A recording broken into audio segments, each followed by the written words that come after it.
सभी मुसलमानों को एक चौंका देने वाली खबर वक्फ बोर्ड को लेकर सामने आई है, जिसे सुनकर मेरा तो दिमाग पूरी तरह से फ्रीज हो चुका है। लेकिन आपको मैं बताने जा रहा हूं कि आप इस वीडियो को ध्यान से देखें। मुझे पता है कि आप तक यह खबर शायद पहुंच चुकी हो, लेकिन बहुत सारे मेरे भाई ऐसे हैं कि जिन तक यह खबर नहीं पहुंची।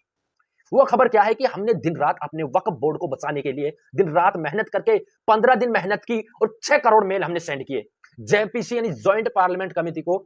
6 करोड़ मेल हमने सेंड किए, लेकिन अभी तक उसके पास में कितने मेल पहुंचे हैं?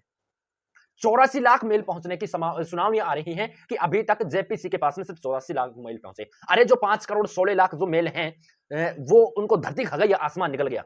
आखिर कहां पर गए मेरे दोस्तों? इसकी मैं आप लोगों को बहुत अहम खबर देने वाला हूं। आप लोग बस 5 से 7 मिनट का समय निकाल लीजिए और इस वीडियो को दिल थाम कर देख लें। साथ ही मेरे दोस्तों मैं आप लोगों को बताऊंगा कि मुसलमानों के लिए एक सबसे बड़ी बेहद खुशी की खबर आ रही है कि मुसलमानों के घरों पर तो क्या, अब किसी के घर पर भी बिल्डोजर नहीं चलेगा। सुप्रीम कोर्ट ने इस पर 1 तारीख तक रोक लगाई है, वो भी मैं आपको बताऊंगा। लेकिन सबसे पहले मैं आप लोगों की एक सबसे बड़ी जो मिस्टेक आई है हमारे सामने, उसको मैं क्लियर करूंगा कि जेपीसी के पास में आखिर इतने ईमेल कैसे पहुंचे हैं। उससे पहले देखिए, जब मैंने इस खबर के बारे में रिसर्च किया तो हमें भी यही लगा, क्योंकि लोग YouTube पर इतनी पूरी तरह से खबर चला रहे हैं कि 84 लाख मेल पहुंचे हैं। लेकिन इसी बात को लेकर all India Muslim Personal Law Board के जो कि मेन महासचिव हैं, महासचिव हजरत मौलाना मोहम्मद फजलुर रहीम मुजद्दीदी, उन्होंने अपने ही All India Muslim Personal Law Board के ऑफिशियल अकाउंट पर यह ट्वीट किया है, यह बताया है कि आप लोग ध्यान से सुनिए जो मैं आप लोगों को सुनाने जा रहा हूं। 17 सितंबर यानी 17 सितंबर को यह बात रिलीज करके बताया है कि सोशल मीडिया पर और अखबारों में जेपीसी के संबंध में यह खबर सामने आई है कि केवल 84 लाख ईमेल प्राप्त हुए हैं। 84 लाख ईमेल प्राप्त हुए हैं। आप ध्यान से सुने मेरे दोस्तों, इस बात को छोड़ करके ना जाएं, अच्छे से अपने दिमाग में बिठा लें। इस पर all India Muslim Personal Law Board के महासचिव हजरत मौलाना मोहम्मद फजलुर रहीम मुजद्दीदी ने स्पष्ट किया है कि सोशल मीडिया पर जेपीसी को भेजे गए ईमेलों की संख्या के संबंध में जो खबर फैल रही है वो सरासर गलत है। जो ये 84 लाख मेल फैलाने की 84 लाख मेल जो बताए हैं कि अभी तक जेपीसी के पास में 84 लाख मेल पहुंचे हैं, यह खबर झूठी है, यह अफवाह फैलाई जा रही है। मुसलमानों के दिमाग को फ्रीज करने की कोशिशें की जा रही हैं, ये इतनी अफवाहें उड़ रही हैं। आगे सुने, यह गलत है। जेपीसी ने इस मामले पर अभी तक कोई आंकड़ा उपलब्ध किया ही नहीं है, इसलिए लोगों को ऐसी खबरें नहीं फैलानी चाहिए जिनकी आधिकारिक पुष्टि नहीं हुई हो और जो दूसरों के लिए परेशानी का कारण बने। इसको जारी किया है डॉक्टर मोहम्मद वकारुद्दीन लतीफी ने, ऑफिस महासचिव हैं ये, जो all India Muslim Personal Law Board के ऑफिस के इंचार्ज हैं, जिसने इस बात को खबर को रिलीज किया है और बताया है महासचिव ने हजरत मौलाना मोहम्मद फजलुर रहमान मुजद्दीदी ने। अच्छा, बात यहां पर क्लियर हो जाती है कि अभी तक तो जो जेपीसी की तरफ से ना ये बताया ही नहीं गया है, ये क्लियर नहीं किया गया है कि अभी तक मुसलमानों के इतने मेल जेपीसी पर पहुंच चुके हैं।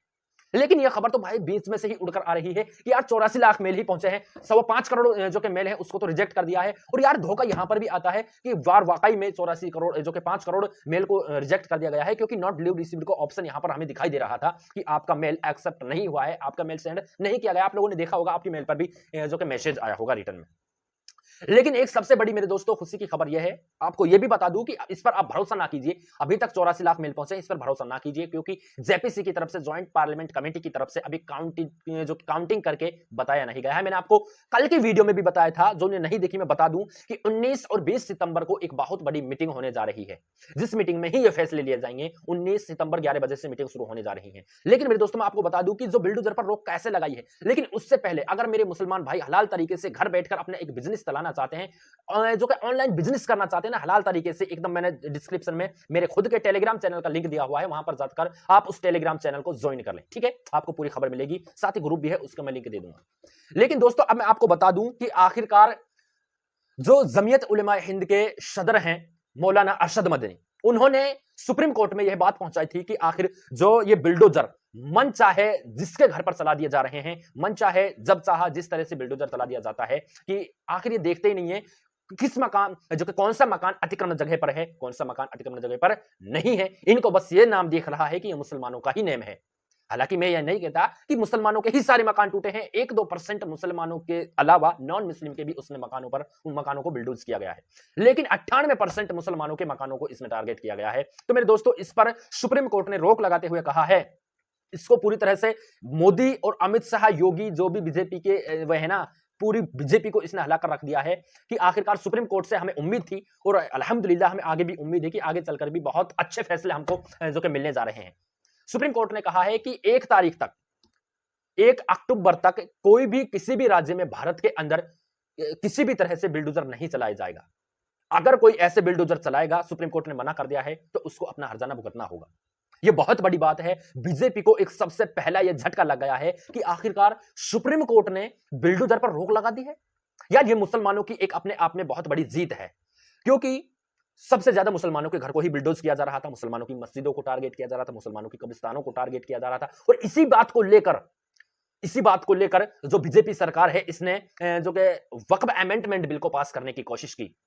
लेकिन देखिए मेरे दोस्तों, हमें लगता है कि हम तो ये चाह रहे हैं कि ये बिल पास न हो, लेकिन इसमें मुझे लगता है कि जो जगदम्बिका पाल जो कि बीजेपी के सांसद हैं, इस टाइम वो जेपीसी के जो कि हेड बनाए हुए हैं, जनरल सिक्योरिटी बनाए हुए हैं, तो उसने कहा है कि यार ये तो पास होगा।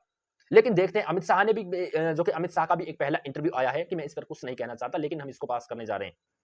और इसी के मामले को लेकर जो कि अमित शाह ने यह भी कहा है कि देखिए 3 तलाक का मामला था, उस पर हमने बदलाव किए, और जो है कि जम्मू कश्मीर में वो थी, उस पर हमने बदलाव किए, और जो है कि अयोध्या में राम मंदिर बनाने का ठाना था, हमने उसको भी बना दिया। अयोध्या में जो वो थी हमारी मस्जिद थी, बाबरी मस्जिद, खैर उसको शहीद कर दिया, लेकिन क्या ही कहें। लेकिन इसी बात को लेकर अमित शाह की जमा पर यह भी आया है, जुमा पर, कि जो हमने अब ये वक्फ अमेंडमेंट बिल जारी करने की बातें की है, तो ये जारी होगा। लेकिन मेरे दोस्तों, मुसलमानों की भी कुछ भावनाएं हैं। अरे मुसलमान भी तो इसी देश के हैं ना यार। मुसलमानों का बहुत बड़ा योगदान है। 100 साल तक मुसलमानों ने जंगें की हैं, जब हमारे देश को जो कि आजादी मिली है। अगर मुसलमान ना होते तो अल्लाह की कसम आज ये देश आजाद ना होता। और आज इस टाइम, इस वक्त मुसलमानों पर इस वजह से जो कि ये नॉन मुस्लिम काफिर लोग हैं, गालिब हो चुके हैं कि मुसलमानों में एकता है ही नहीं। अरे मुसलमान तो अपने फिरका परिस्थितियों में बटे हुए हैं, चाहे किसी पर कुछ भी हो, लेकिन हमको अपनी फिरका परिस्थितियों में बटे हुए हैं। देवबंदी, अहले हदीस, बरेलवी, सुन्नी, वहाबी, या किस तरह के अल्लाह रहम करे, ऐसे फिरकों में मुसलमान बटे हुए हैं कि क्या ही कहना। उसकी अपनी ही खुद की राडों से, खुद के झगड़ों से फुर्सत नहीं है मुसलमानों को, तो यार वो अपने एक दूसरे की, मुसलमान भाई की लड़ाई में क्या शिरकत होगा। अरे मैं मुसलमानों से कहना चाहूंगा कि इस फिरका परिस्थितियों को छोड़ दो। अगर तुम्हें जीतना है, भारत के अंदर रहना है, चलना है, तो आप इसे छोड़ दो। फिरका परिस्थितियों में मत बटो, एकजुट हो जाओ। यहीं पर एक आपको मैं तगड़ा सा मिसाइल दे दूं कि आपने देखा कि जॉइंट जो कि वक्फ अमेंडमेंट बिल पास करने की कोशिश की जा रही थी सोशल मीडिया के जरिए, अल्हम्दुलिल्लाह 15 दिन के अंदर 6 करोड़ मुसलमानों तक ये बात पहुंची थी कि 6 करोड़ मुसलमानों ने बिल जो कि मेल सेंड किया। अब इसी से हमें पता लगता है कि मुसलमान अगर एक हो जाए ना, अल्लाह की कसम, तो कोई भी हावी नहीं हो सकता है। और मुसलमान अपने हर एक चीज को, अपने हर एक हक को किसी को नहीं छीनवा सकते। किसी के बाप में हिम्मत नहीं अगर कोई मुसलमान को ऐसे कह दे और मुसलमान की हर जायदाद को, हर चीज को छीन ले। हो ही नहीं सकता ये तो भाई। लेकिन मुसलमानों में एकता होनी चाहिए। और मैं कहना चाहूंगा मेरे भाइयों से, इस वीडियो को आप दबा के सभी मेरे भाइयों तक, अपने भाइयों तक, अपनी बहनों तक शेयर कर दें कि जो ये 84 लाख मेल का जो कि पूरी तरह से अफवाह उड़ाई जा रही है, पूरी तरह से गलत है। ज्वाइंट पार्लियामेंट कमेटी की तरफ से अभी तक कोई फैसला नहीं आया, क्योंकि काउंटिंग करके अभी कोई खबर नहीं आई है। मैंने आपको बताया है कि 19-20 सितंबर की बैठक होने जा रही है, कमेटियां हैं, उसके बाद में ही कोई फैसला आएगा तो हम आपको बताएंगे। और भी बहुत सारी खबरें हैं, नेक्स्ट वीडियो में हम आप लोगों को बताने वाले हैं। अगर आप चैनल पर पहली बार आए हैं तो चैनल को सब्सक्राइब करके बेल आइकन को प्रेस जरूर करें।